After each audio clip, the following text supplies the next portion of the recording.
BPTN.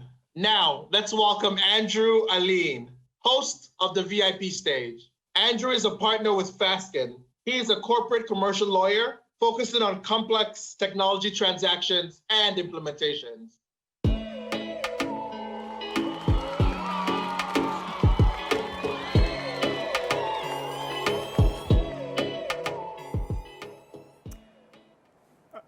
Thank you, everybody. Thank you so much for being here. Welcome to the VIP stage. I'm having a little technical challenge here. Can we move that back, if you don't mind? Thank you for the housekeeping notes. Excited to be here with you this morning. Hope you've had a great start to the day. Just bear with us for a moment. We're just kind of setting things up here.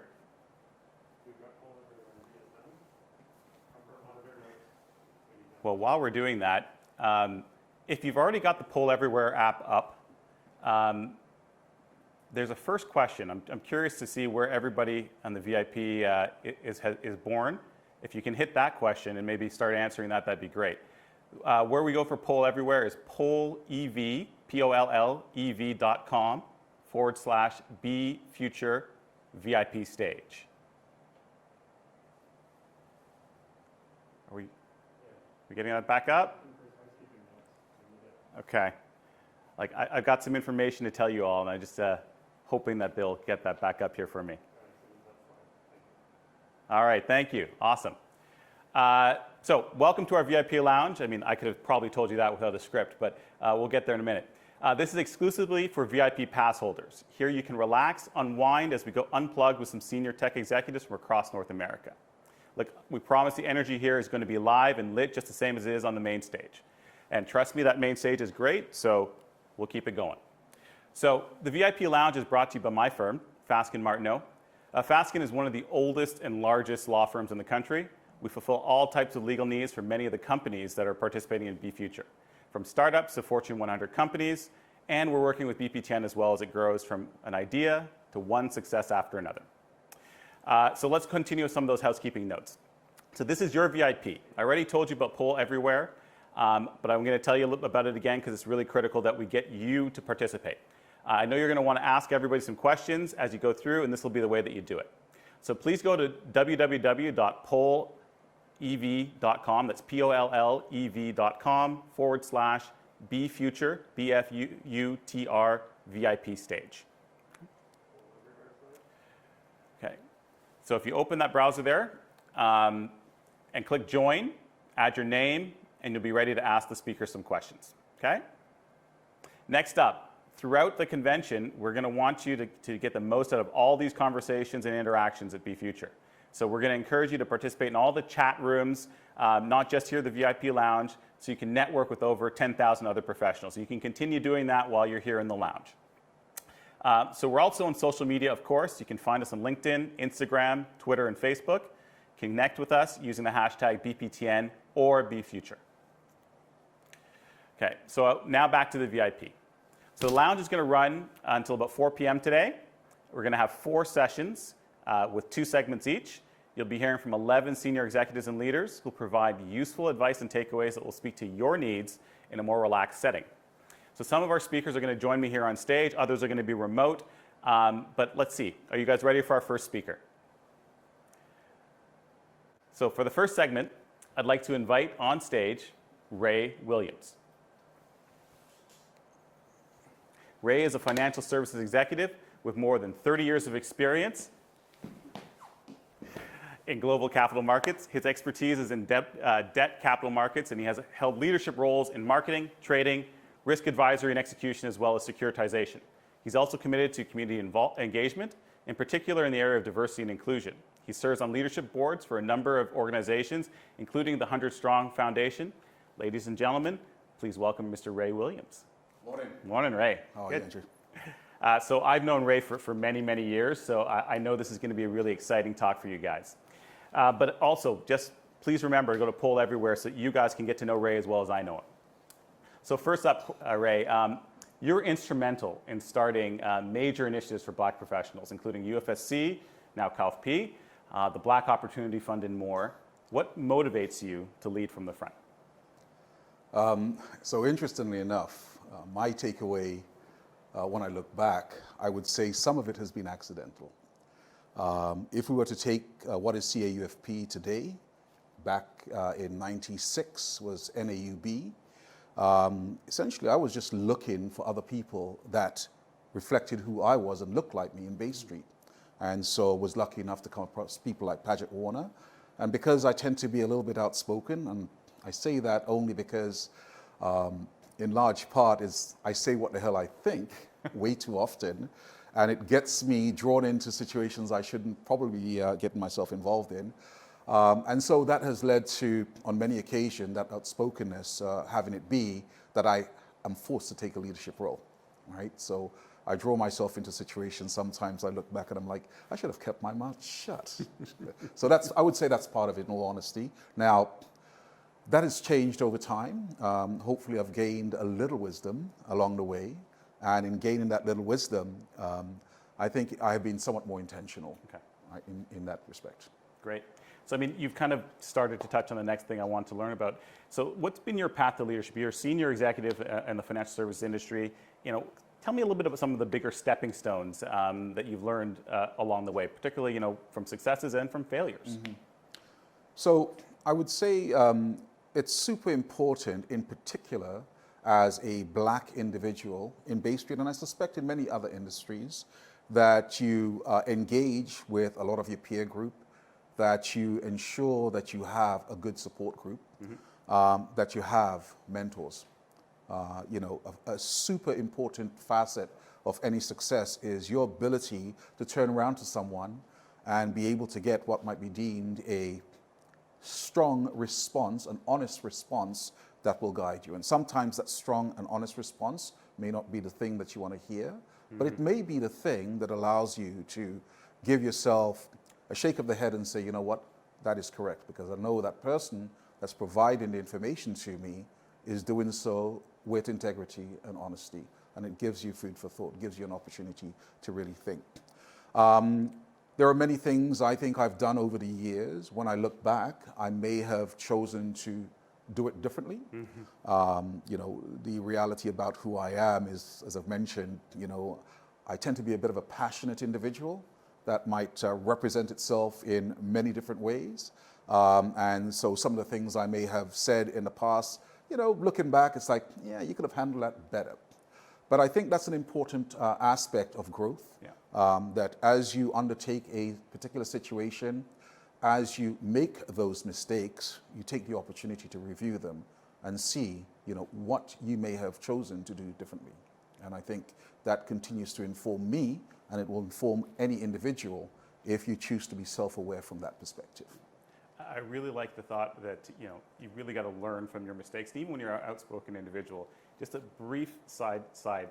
When I first met Ray, the very first time, passionate individual, with a good friend of mine now at GC, Terry Lynn Devonish, and Ray and I almost got into a fist fight because Ray was being very passionate, and you could see it. Like, Ray believes in what he talks about, and first time we met, and from that point on, I've always known that Ray is somebody you can trust to speak his mind, and to learn, and to be a great a mentor, and to be a great exemplar of what you should be doing as a financial services industry, and to being a leader in the black community. So I'm going to kind of talk a little bit about what are you thinking about this movement in industry now to have more black professionals represented, and obviously to join you, to follow in your footsteps? So look, I've been in Canada 30 years, and 30 years in Bay Street.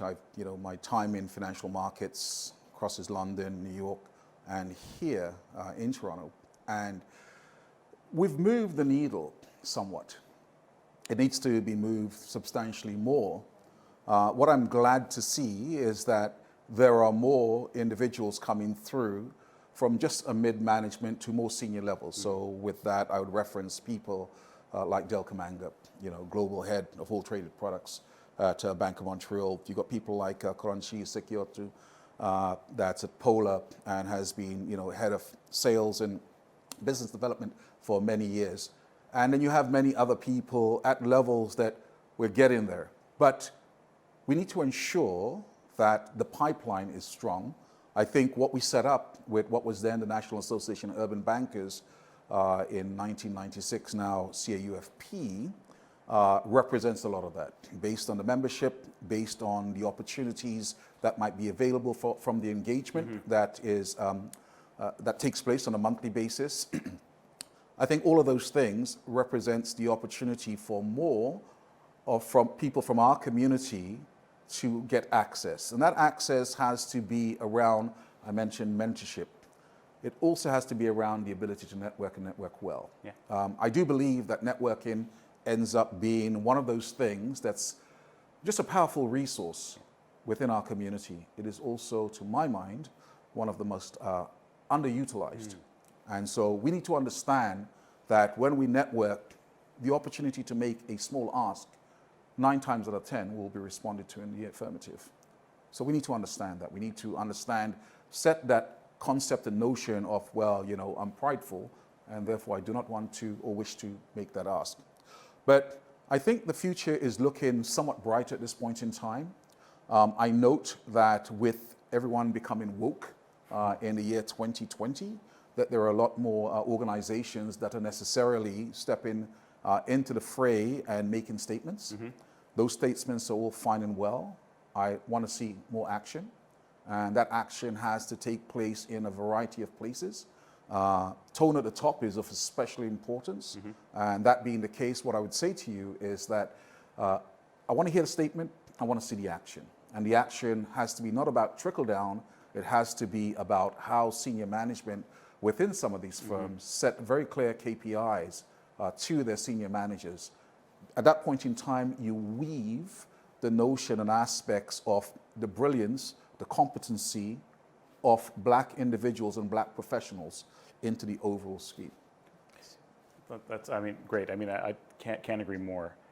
Just let me see if we can take this to kind of a technology level. I mean, in my practice, I do a lot of work in the banking and financial institution sector, because technology is key, is critical. Correct. So, you know, how important do you see technology in your industry?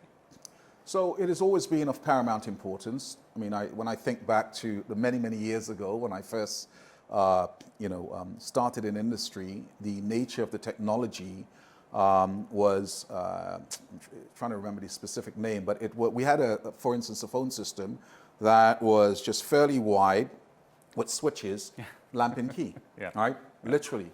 That's how you called a lot of clients. Over the years, you've seen the progression in terms of communications, including Bloomberg, IB chat, you know, various chats going on. The nature of the phones where you can literally hit your Bloomberg icon and, you know, a phone call will be made for you to the person that you're trying to connect with. But it goes a lot further than that. We're aware of the different types of algorithms that are being used in any number of different asset classes, especially in equities. But more importantly, I think what we see occurring increasingly is the use of big data, AI.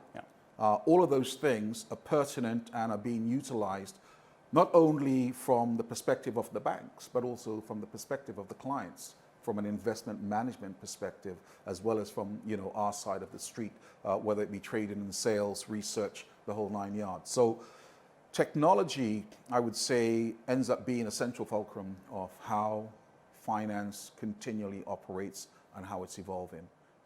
And that's just part of the reality that you have to embrace. You have to get up to speed, or otherwise you'll be set to the wayside along the way. Right. And of course, that leads to great opportunities for black professionals in technology in the financial services sector. Right? Correct. Excellent. So, you know, and I'll just let me follow up on that, because I do believe that, you know, the fourth industrial revolution, tech. Tech has so many potential opportunities for us from the black community. We're well aware that where tech is concerned, you probably earn a larger or higher salary than the median if you're in tech. That being the case, tech represents a really good spot for us to focus more of our attention as a community, get the kids in young. You have organizations like Black Boys Code. I think there's also an organization for young women as well. We need more of that happening within our community, because ultimately, I believe it has the opportunity to help narrow the wealth gap that we see right now that's very evident between the more general community, shall we call it, and the black community. And so we need to ensure that we do not fall behind at this critical moment as we really surge with what might be deemed the fourth industrial revolution, tech. Very, very well said. Thank you, Ray. I mean, maybe now we should move to see if there's some questions from the audience here. Can you guys all get your poll everywhere up?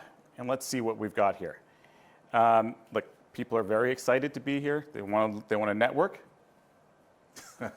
It is the first thing that's coming up on this poll everywhere. I'm glad to hear Network that. and learning. I like that. Let's see what else we've got here.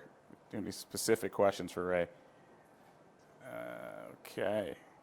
So, I'm not sure if my technology is working as well as I would like here. So, guys, I really need you to participate. I need you to give me some questions here, okay? Because look, this is your VIP lounge, and throughout the day, I want you guys to be asking questions through me. I want to be channeling them for you. So, why don't we come back to what we were just talking about? Sure. So, future of technology, fourth industrial revolution. Understand that it's critical. So, who do you interact with as black professionals in technology on a day-to-day basis? Like, on a day-to-day basis, I'm not sure that there's any specific. I mean, so one of the things that I think is of critical importance is just staying abreast of all the changes happening around you. You know, you cannot bury your head in the sand, if you will. So, in terms of interaction, I take my information from a variety of sources in terms of what's going on. Whether I'm reading Tech Radar, Wired, there's a variety of online access that you have, you know, where you can engage. And quite often, because of the research papers I read from a financial perspective, there's an enormous amount of research being undertaken around what AI, big data, and utilization of such. Then you see all the fintechs that are popping up, right? You have to be aware of those. There is law tech, there is reg tech. I mean, you know, it's happening in a whole bunch of fields. So you just need to be critically aware of how it's occurring, where it's occurring, and what the potential impact might be for us from any number of perspectives. And so I try to do that, just literally absorb it. You know, there will be things that will pop up. I mean, reasonably speaking, I'm sitting here in a tech forum, essentially, but necessarily I see myself more so as a barbecue guy. What the hell am I doing here, right? You know, I'm being somewhat facetious, but maybe not completely so. The reality is I'm in finance, but as you quite rightly pointed out, part of the reality is that it is such an integral part of, you know, the daily undertaking. I walk into the office, I've got my 3 or 4 screens. Guess what? As I go in, it's all the tech that's there that is going to give me pretty much everything I require to undertake my day, get engaged, get informed, and, you know, do what I'm meant to do as a day job. okay. So, you know, I face this every day, and you know, it's been the case over the course of my almost 20 years in law. People ask you, like, when is technology going to replace you?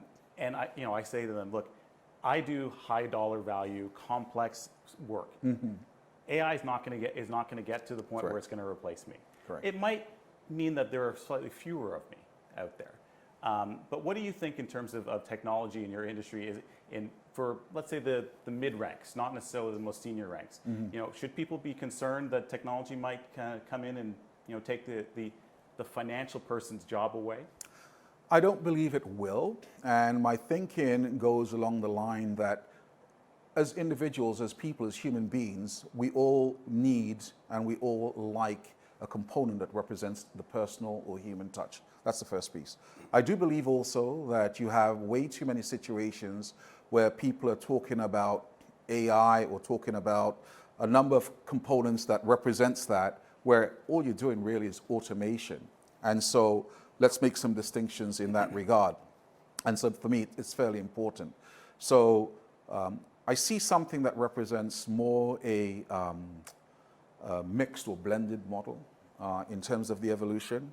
I think we'll always need you, me, other people around. But what we'll have supporting us will be more sophisticated. Yeah. So that's kind of how I see it. So, is some aspects of automation going to replace people? For sure. Yeah. Because we see that in a number of different types of factories. But guess what? You still need quality control. You need a whole bunch of things where it's someone actually inspecting and understanding what that looks like and what that represents.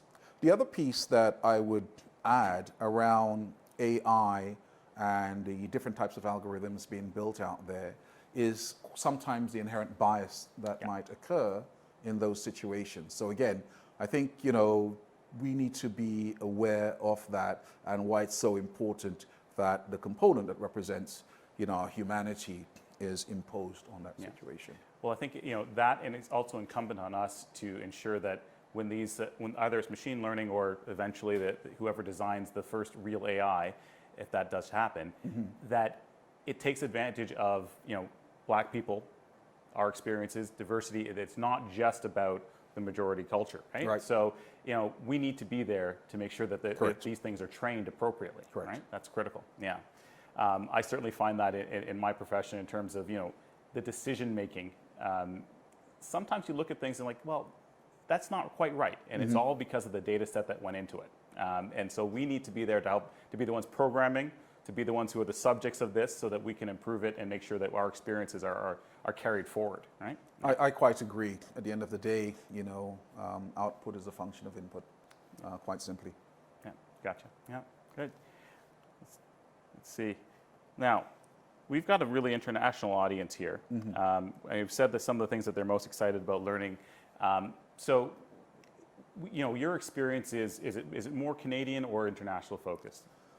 I would say the experience I have is probably more international, notwithstanding the fact that over the last 30 years, it's been more Canada focused than anything else. The organization I work for, as small as it might be in terms of the comparison to our peers, still has an international presence. And so our focus is not maybe as broad, if you will.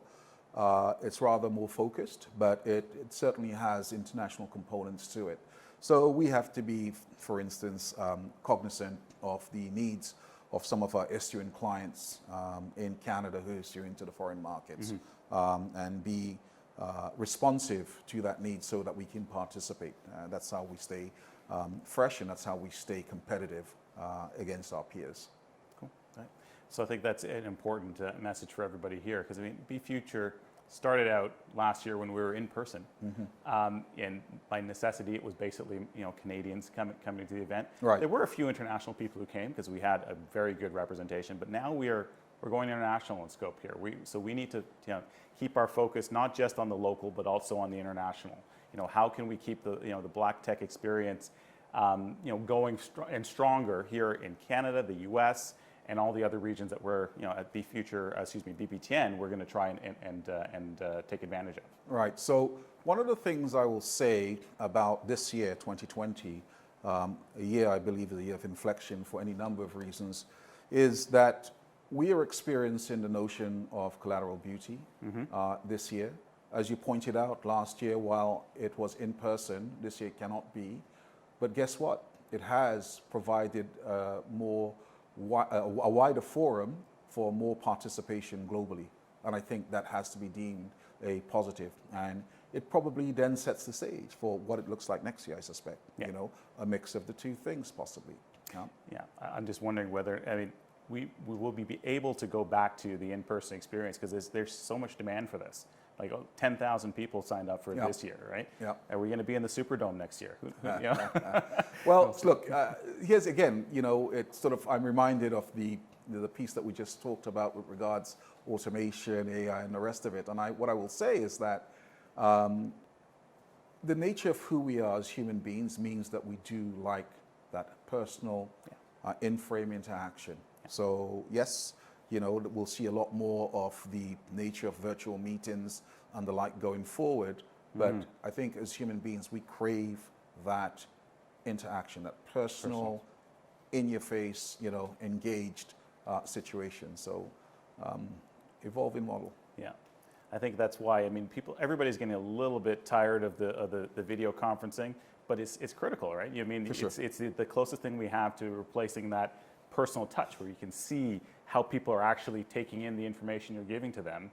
And so we're going to have some kind of blend of the personal and the online. So that's my note to Lee Can as we design this for next year. So got a couple more minutes left here. We're getting a couple of questions coming in here.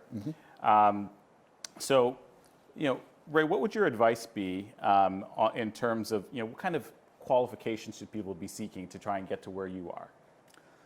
Well, that's kind of interesting. Where I am. So look, a senior level is how I reference where I am, and I think it's whichever stream that you're looking at. Look to the areas that are deemed important and critical by those who know. And again, this is where the notion of having mentors, advocates, however you might want to characterize that person, is super important, because you will get guidance in that specific line or area about what you need to get to the next level. Mine has been a really sort of very interesting sort of mix of a variety of things. I think I've been a bit of an everyman, because I've managed to stay pertinent to the industry because of the desire I've always had for learning, and I'm a lifelong learner. I think I've stayed pertinent around the changes in industry. I've stayed pertinent around the different asset classes, because I've happened to have been in the majority of them at some point or the other. So not a total specialist. That has been really my I would say, path to some degree of success. But it's not going to be the same for everyone. I think you have to really undertake an appropriate assessment of your facts and circumstances in whatever lane that you're in, based on what is your desire. I think it's a really good point, because I mean, you have to be careful to fight against specialization too early, right? It's certainly the case in my industry where, when you get to, unfortunately, we're expensive, right? And people don't want to pay high rates for somebody who is a generalist necessarily. So the tendency is to, early on, I'm going to be a privacy person, I'm going to be a labor employment, whatever it is. But then you kind of lose some of the essence of what it is to be a lawyer, to understand how you can advise a client on everything and all aspects of their business. So it's really important to kind of keep that broad base as best you can for as long as you can, and specialize in when it becomes appropriate. Right? Yeah, I agree with you on that. So yeah, I mean, without doubt, I think foundational is really important, and foundational represents getting perspective. Perspective is reflective of understanding, all the different components and what the nuances might be, to give yourself the opportunity maybe later on to say, this particular line here is one that I really like. I think I'm going to follow that a little bit more. Maybe that represents one of two areas where I specialize with the solid foundation that I have. Right. So getting a couple more questions coming in, and this is an interesting one. Could probably talk about this for quite a while. So in the early part of your career, how did you manage against getting too much into the detail of double checking your juniors' work, in terms of micromanagement?